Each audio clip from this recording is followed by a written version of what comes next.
Question दिलाय if 10% of the bolt produced by machine are defective. Determine the probability that out of 10 bolt chosen at a random, one, second at 2 and third 2 bolts will be defective. आता या ठिकाणी काय म्हटलंय, एक machine आहे, त्या मशीनवर काय तयार होतात, बोल्ट तयार होतात, आणि जेवढे पण बोल्ट तयार होतात त्या बोल्ट मधले किती 10% बोल्ट काय आहेत, डिफेक्टिव्ह म्हणजे फॉल्ट आहे. मग आता म्हटलंय determine the probability that out of 10 bolt, म्हणजे त्या कंपनीत बरेच बोल्ट आहेत, त्याच्यातले रॅन्डमली कोणते 10 बोल्ट आपण सिलेक्ट केले. मग या 10 बोल्ट मध्ये 1 बोल्ट डिफेक्टिव्ह असण्याची प्रोबॅबिलिटी. सेकंड क्वेश्चन, या 10 बोल्ट्स मध्ये 2 बोल्ट्स विल बी डिफेक्टिव्ह असण्याची probability. And second actually none होता, I am sorry for that. यात नॉन बोल्ट डिफेक्टिव्ह असण्याची प्रोबॅबिलिटी. आणि थर्ड क्वेश्चन आहे out of 10 bolt, out of 10 bolt 2 bolt will be defective असण्याची probability. सर्वात अगोदर हा क्वेश्चन कोणत्या ऑब्जेक्टशी रिलेटेड आहे? काहींच्या माइंड मध्ये बोल्ट येईल, काहींच्या माइंड मध्ये मशीन येईल.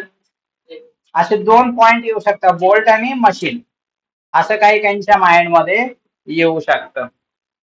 नाव आता नेमकं बोल्टशी रिलेटेड आहे की डिफेक्टिव्हशी आहे की मशीनशी, तर लक्षात घ्या हे 1 नॉन 2 काय नेमकं बोल्ट आहे की मशीन आहे? दिस आर दी बोल्ट. म्हणजे हा क्वेश्चन बोल्टशी रिलेटेड आहे. पण कोणत्या टाईपचे बोल्ट आता डिफेक्टिव्ह असणार आहे? तर नाव आता सुरुवातीला आपण गिवन लिहून घेऊ. Given is equal to N is equal to किती बोल्ट आहे, सिंगल आहे का मल्टिपल? किती? Total number of bolt 10. कोणता? हा वाला 10, हा 10 नाहीये, तो पर्सेंटेज आहे. आर, आर म्हणजे काय? Total number of defective bolt. इथं क्वेश्चनची लाईन बघायची, बोल्ट पाहिजे पण कोणते? Defective. So total number of defective bolt. आता इथं आर ची व्हॅल्यू फिक्स नाही आहे, कारण 3 क्वेश्चन्स आहेत, तर आर ची व्हॅल्यू चेंज होईल. P probability of defective bolt. Defective bolt, bolt नाही, सिंगल बोल्ट. कशी काढणार? क्वेश्चन मध्येच दिलेलं आहे की 10% बोल्ट काय आहेत, डिफेक्टिव्ह आहे. 10% म्हणजे काय? जर 100 बोल्ट असतील तर त्याच्यातले 10 बोल्ट डिफेक्टिव्ह राहतील, तर दॅट इज अ 10%. किती येईल? 0.1. क्यू काढायचा आहे 1 minus T, 1 minus 0.1, that is 0.9. Next, by binomial distribution,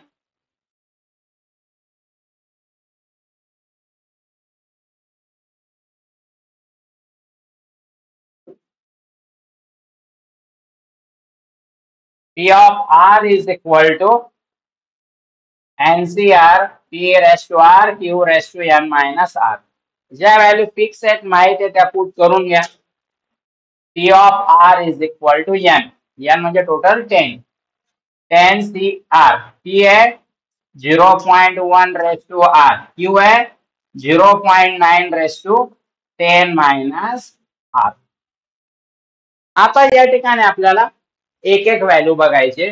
first example काय म्हटलंय? 1 bolt will be defective. 1 bolt will be defective. आता तुम्हाला आर ची व्हॅल्यू काढायची असली ना, त्याचं सिंपल लॉजिक आहे. स्वतःला क्वेश्चन विचारायचं किती बोल्ट इफेक्टिव्ह राहतील, किती बोल्ट इफेक्टिव्ह आहेत? 1 बोल्ट. मग आर ची व्हॅल्यू काय झाली? 1. क्वेश्चन विचारायचं किती बोल्ट इफेक्टिव्ह, मग आर ची व्हॅल्यू मिळून जाते. आता आर ची व्हॅल्यू 1 इथं आपण पुट करणार. P of 1 is equal to 10 C1 0.1 raised to 1. आता 1 लिहत नाही आपण, into 0.9, 10 minus 1 that is 9. हे कॅल्क्युलेशन तुम्हाला करायचं आहे आणि तुम्हाला माहिती आहे कसं करणार. 10 shift 1 sorry division 1 into 0.1 into in bracket 0.9 cap 9. Shift A by B C केल्यावर काय येते येत नाही का. ठीक आहे 0.3874. हा डेसिमल डिजिट नंतर ना 3 डिजिट घ्यावे लागतात डिप्लोमाला. इंजिनिअरिंगला 4 डिजिट, 11 12 ला 2 डिजिट, पण आपण 4 डिजिट घेतो. तुम्ही 2 डिजिट घेतले 3 डिजिट तरी चालेल, काही प्रॉब्लेम नाही. नाव या ठिकाणी एवढा समजला हा question. Second so probability of one defective bolt is equal to 0.3874. Second, none bolt will be defective. None bolt will be defective.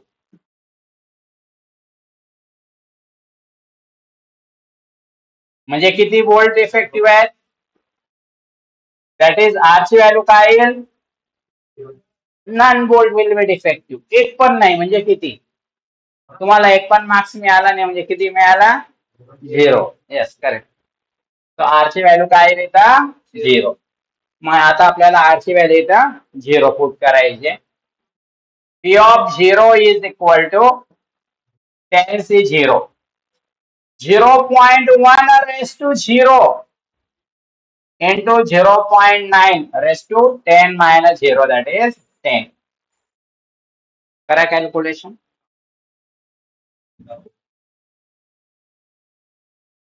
0.3487 हा राउंड ऑफ पुढं काय होता 8 6 नंतर हा ठीक. प्रत्येकाचा आन्सर येत आहे. तो इथं लिहावं लागेल नॉन डिफेक्टिव्ह बोल्ट. हे असं लिहत चला वर्डिंग मध्ये म्हणजे समोरच्या टीचरलाही समजेल. is equal to 3487. Now see, 2 bolt will be defective. 2 bolt will be defective. म्हणजे किती डिफेक्टिव्ह बोल्ट. बघा क्वेश्चन विचारा स्वतःला किती डिफेक्टिव्ह. त्याचा आन्सर आहे 2 बोल्ट विल बी डिफेक्टिव्ह. किती म्हणजे आर ची व्हॅल्यू काय राहील 2. मग यात आर ची व्हॅल्यू आपल्याला 2 पुट करायचे. So probability of 2 is equal to 10 C2 0.1 raise to 2 म्हणजे त्याचा square into 0.9 10 minus 2 that is 8. 0.3486. काही कॅल्क्युलेशन करू नका, पहिले सांगा. शांततेत कॅल्क्युलेशन करा, घाई करू नका. चंद्रावर जायला अजून बरेच दिवस आहेत, तोपर्यंत तुमचं इंजिनिअरिंग होऊन जाईल. Yes correct 0.1937. The probability of 2 defective bolt. Answer सांगण्याची घाई करू नका.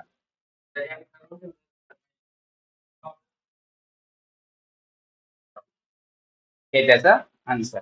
समजला हा क्वेश्चन तुम्हाला. नाव नेक्स्ट क्वेश्चन मी लिहितोय. क्वेश्चन समजणं फार महत्वाचं आहे. बघा आन्सर आलं नाही तरी चालेल पण क्वेश्चन समजला पाहिजे, एवढं लक्षात राहू दे. क्वेश्चन जर समजला ना मग तुम्हाला प्रॉब्लेम नाही. आता नेक्स्ट क्वेश्चन आहे. If 30% of the bulb produced are defective.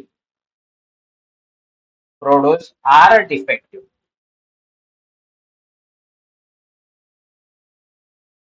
Find the probability that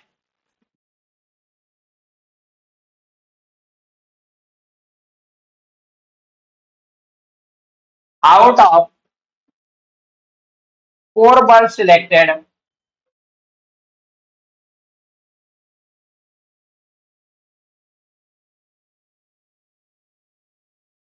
one is defective. And second question आहे या ठिकाणी, at most 2 are defective. At most चा फर्स्ट आहे मला क्वेश्चन. हा, या क्वेश्चनचा मिनिंग समजून घ्या. सर्वात अगोदर हा क्वेश्चन कशाशी रिलेटेड आहे, कोणत्या वस्तूशी रिलेटेड, बल्बशी. काय जण म्हणते सर डिफेक्टिव्हशी रिलेटेड आहे.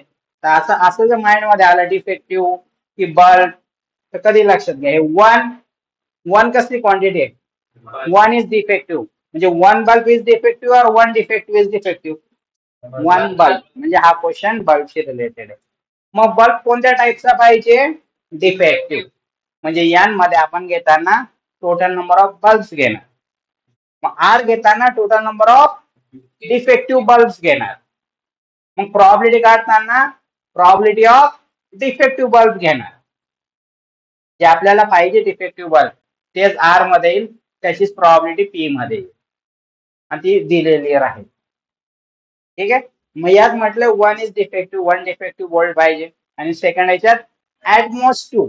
ऍटमोस्ट टू म्हणजे काय, मॅक्सिमम टू म्हणजे काय, टू और टू पेक्षा लेस म्हणजे काय, टू पण राहू शकतात, वन और झिरो.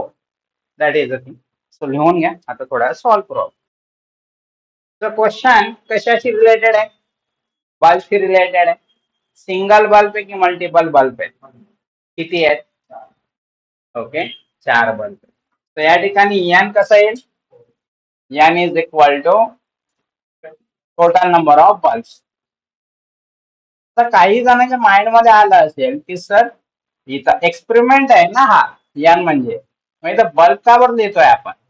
ऍक्च्युली बल्ब सोबत आपण एक्सपेरिमेंट करतोय. काय, एक बल्ब घेतला, सॉकेट मध्ये लावून बघितला, जर चालला, ऑन झाला, ठीक आहे. दुसरा बल्ब घेतला, तो एक एक्सपेरिमेंट. दुसरा बल्ब घेतला, परत सॉकेट मध्ये टेस्ट केला, अगेन थर्ड बल्ब, फोर्थ. ही एक्सपेरिमेंट म्हणजे टोटल 4 एक्सपेरिमेंट आहेत. हा त्याचा मिनिंग झाला.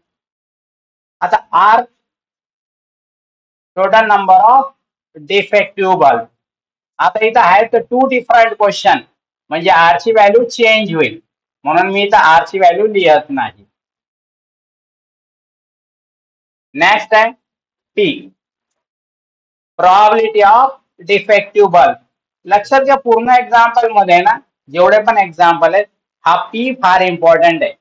कधी कधी प्रॉबिलिटी दिलेली नसते, कधी कधी डायरेक्टली दिलेले असते, कधी कधी पर्सेंटेज मध्ये दिलेले असते, कधी कधी आउट ऑफ मध्ये दिलेली असते. बल्ब पण defective bulb, single bulb, single. तो 30% आहे. 30% म्हणजे काय, जर त्या ठिकाणी 100 बल्ब राहिले असते तर त्याच्यातले 30 डिफेक्टिव्ह येतील. राहिले असते तर आहे ओनली 4. तो 0.3 प्रॉबिलिटी ऑफ सक्सेस. सक्सेस म्हणजे बल्ब तुम्ही लावला आणि तो डिफेक्टिव्ह निघाला, that is a success. So 1 minus P, 1 minus 0.3 is equal to 0.7. सर्व मिळालं का एनआरपी क्यू. हा, एनआरपी क्यू मिळाले आपल्याला. आर नंतर पुट करू आपण. By binomial distribution,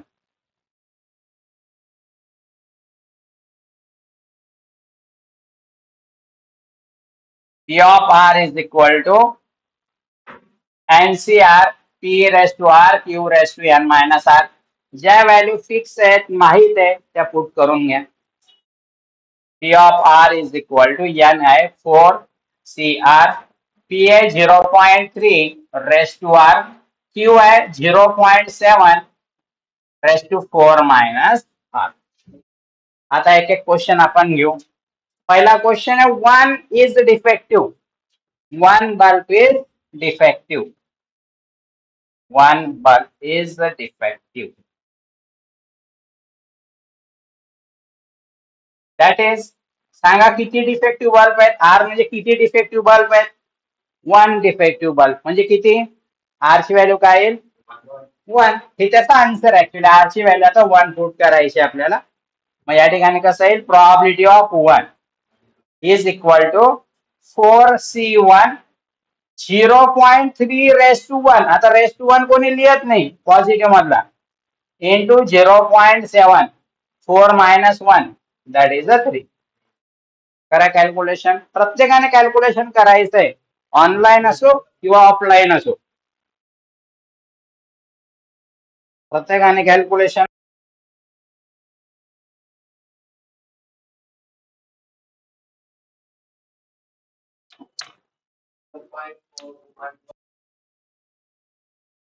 Point 4116 4116. Over confidence मध्ये जाऊ नका, कॅल्क्युलेशन व्यवस्थित करा. ए बाय बी सी पण येत आहे त्याचं, पण काही गरज नाही आपल्याला, फार लेंदी येत आहे. So it's okay. Now probability of one defective bulb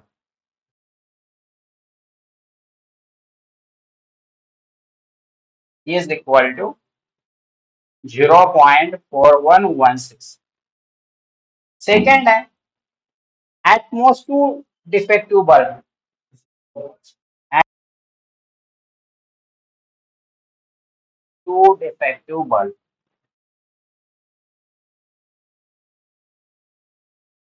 That is, आता जसं मी अगोदर सांगितलं की आर ची व्हॅल्यू काय असते नेहमी 0 to n असते. आर ची व्हॅल्यू नेहमी काय असते 0 to n.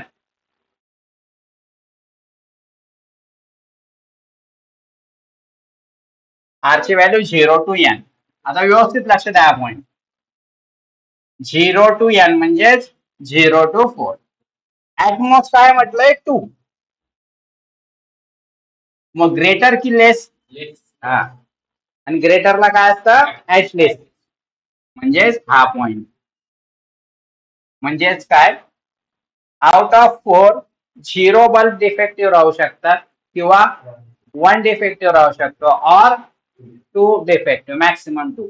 मग यात आर ची व्हॅल्यू काय येते less than or equal to 2.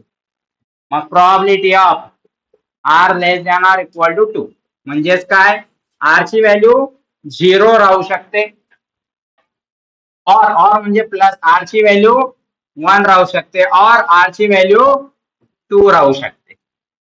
R ची व्हॅल्यू 0 पुट करा. 4C0 0.3 raised to 0 0.7 raised to 4. R ची व्हॅल्यू 1 पुट करा.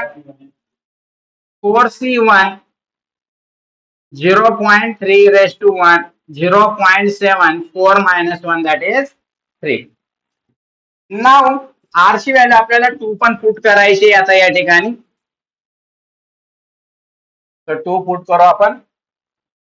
आर ची व्हॅल्यू 4C2 इंटू 0.3 चा स्क्वेअर इंटू 0.7 4 - 2 दॅट इज 2 म्हणजे स्क्वेअर येईल. एक एक व्हॅल्यू कॅल्क्युलेट करा आणि आन्सर सांगा. पहिला आन्सर काय येत आहे 0.2646. Is it correct. 2646. बाकीच्यांनी कॅल्क्युलेशन करून बघा आणि आन्सर बघा तेच येते आहे का. प्रत्येकाने कॅल्क्युलेशन करायचंय. फॉर्म्युला सेट केलाय का तो. Very good.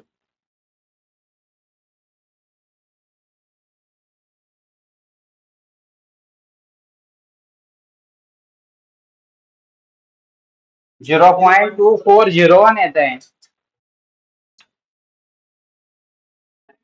कॅप 0 घेतलाच नाही तू वाटतंय. 0.2401 येते प्रत्येकाचं. सो प्लीज व्यवस्थित कॅल्क्युलेशन करा. आर इज इक्वल टू 1 चं कॅल्क्युलेशन सांगा बरं किती आहे. करा. आर इज इक्वल टू 1 केलं का तू. Very good. You are highly talented. Already कशासाठी केलं होतं मग आपण? हे कशासाठी केलं होतं आरची व्हॅल्यू पण? ऑलरेडी केलेलं होतं मागच्या याच्यात. आरची व्हॅल्यू 1 साठी परत कॅल्क्युलेशन करायची गरज नव्हती. हा. नाव दुसरं.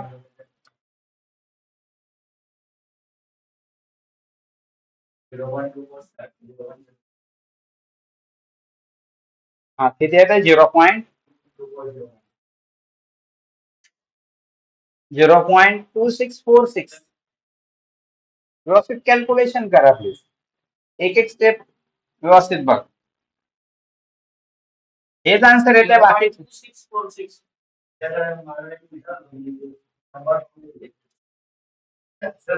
नाव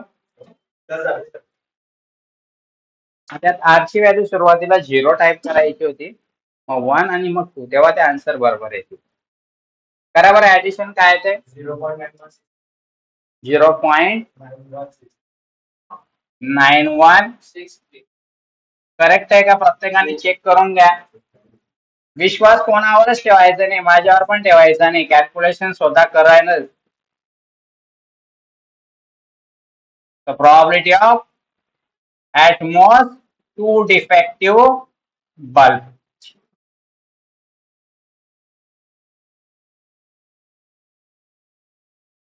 is equal to 0.9163. प्रॉबिलिटी नेहमी 0 पॉइंट न स्टार्ट होईल. नेगेटिव्ह तर येणारच नाही, 1 पेक्षा ग्रेटर येणार नाही. तसे इन्व्हेन्शन पेपरला करू नका. 1 येऊ शकतो पण असं होतच नाही. 1 म्हणजे 100% आणि 0 म्हणजे 0%. म्हणजे एखादी गोष्ट 0% होणारच नाही आणि एखादी गोष्ट 100% होईल असं कोणी सांगू नाही शकत ना. येऊ शकतं पण येतच नाही, येणार पण काही झालं तरी येत नाही. नाव द नेक्स्ट क्वेश्चन थोडासा डिफरंट क्वेश्चन आहे, व्यवस्थित लक्ष द्या. The overall percentage of failure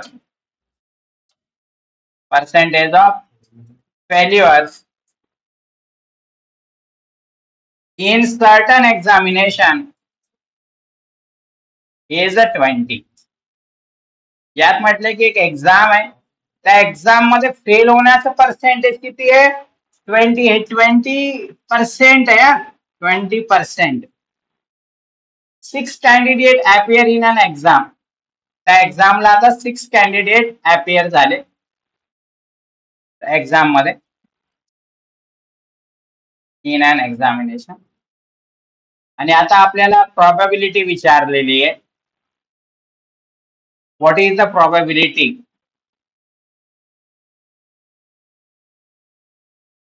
that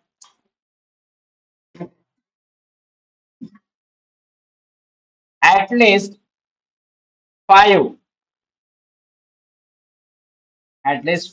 pass the examination.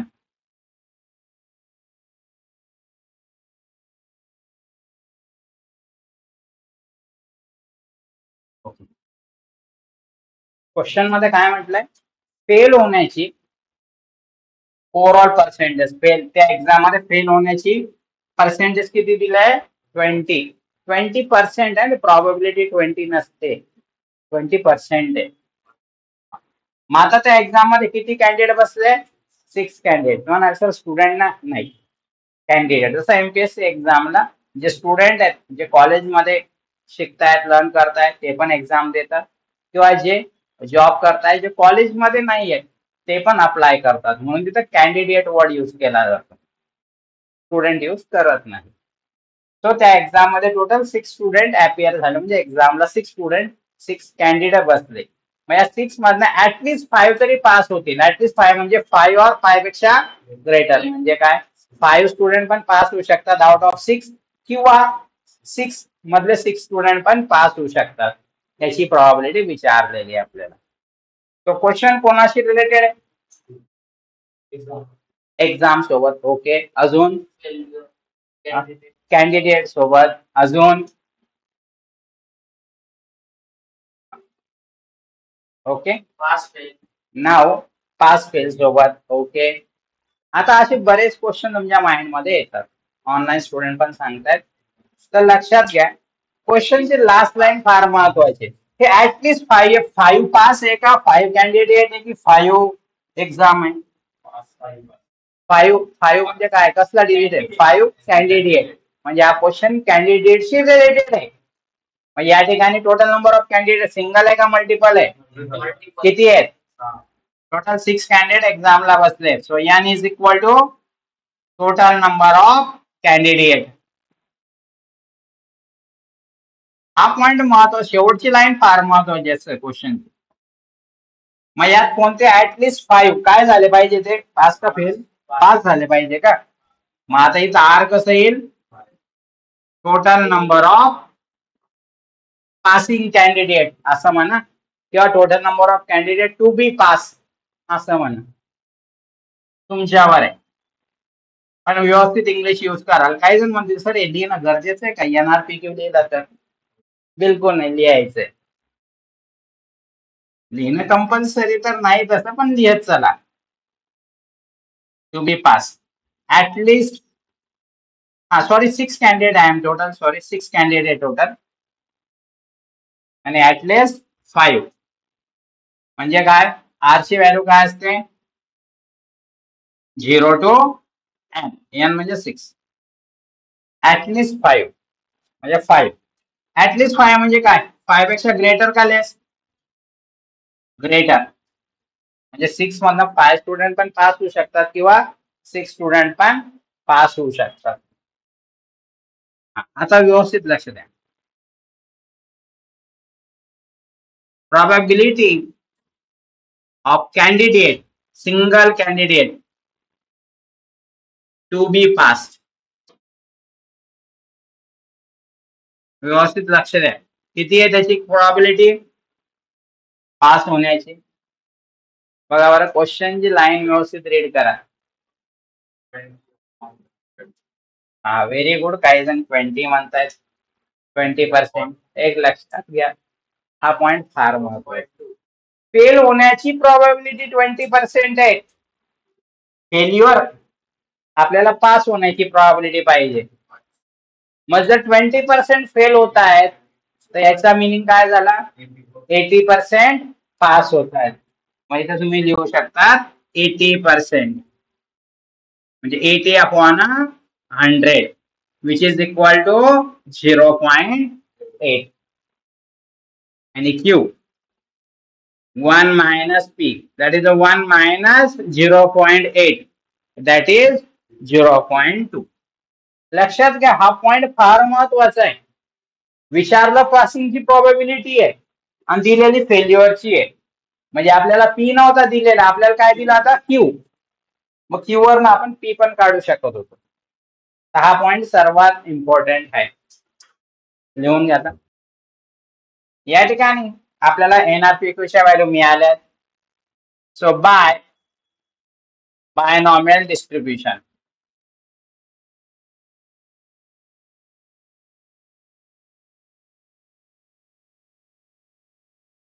P of R is equal to NCR P raised to R Q raised to N minus R. P of R is equal to N, या ठिकाणी total 6 CR, P दिलाय 0.2, sorry 0.8 raised to R, Q आहे 0.2 raised to 6 minus R. For R greater than or equal to 5, म्हणजे at least 5. So P R greater than or equal to 5 is equal to, R ची value 5 पण राहू शकते किंवा R ची value 6 पण राहू शकते. जसं मी अगोदर सांगितलेलं आहे की R ची व्हॅल्यू नेहमी 0 to N असते. N इथं 6 आहे, ऍटलीस्ट 5 म्हणजे 5 और 5 पेक्षा ग्रेटर, दॅट इज 6 पण त्या ठिकाणी येईलच. आता आपल्याला ओरिजिनल याच्यात जो फॉर्म्युला आपला बायनॉमियल, त्यात R ची व्हॅल्यू 5 पुट करायची, देन 6 पुट करायची. 5 पुट करू, 6 C 5, 0.58 raised to 5 into 0.2. 6 minus 5, that is the 1. 6 put करायचे, then R ची value 6, C6, 0.8 raised to 6, 0. raised to 6 minus 6, 0. Power cap 0 लिहायला विसरू नका. Now perform the calculation and what are the answer? प्रत्येकाने calculation करत राहा. कुठे डाऊट असला तर विचारा.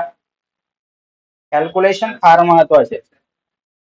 पहिला आन्सर येते 0.3932 प्लस